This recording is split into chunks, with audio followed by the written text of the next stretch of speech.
স্বামী শারদানন্দ বলছেন, শ্রী শ্রী মা স্বামীজির কাজের উদ্দাম আবেগ যেন অনেক সময় রাশ টেনে ধরে নিয়ন্ত্রিত করতেন।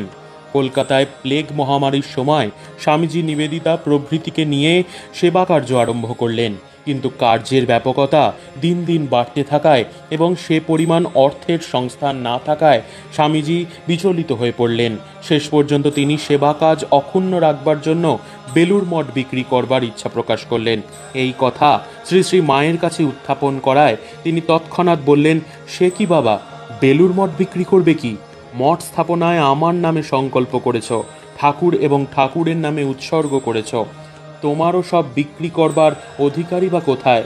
বেলুর মঠ কি একটা সেবা কাজই নিঃশেষ হয়ে যাবে? তার কত কাজ, ঠাকুরের অনন্ত ভাব সারা পৃথিবীতে ছড়িয়ে পড়বে, যুগ যুগ ধরে এইভাবে চলবে। তখন স্বামীজি সলজ্জভাবে বললেন, তাই তো, আবেগ ভরে আমি কি করতেই যাচ্ছিলাম। সত্যি তো, মঠ বিক্রি আমি করতে পারি না, সে অধিকার আমার নেই। রাজাকে অর্থাৎ স্বামী ব্রহ্মানন্দকে মঠের অধ্যক্ষ এবং শরৎকে অর্থাৎ স্বামী শারদানন্দকে সেক্রেটারি করা হয়েছে। এদেরই সব অধিকার, আমার অধিকার কোথায়? সে কথা যে আমার খেয়ালই ছিল না।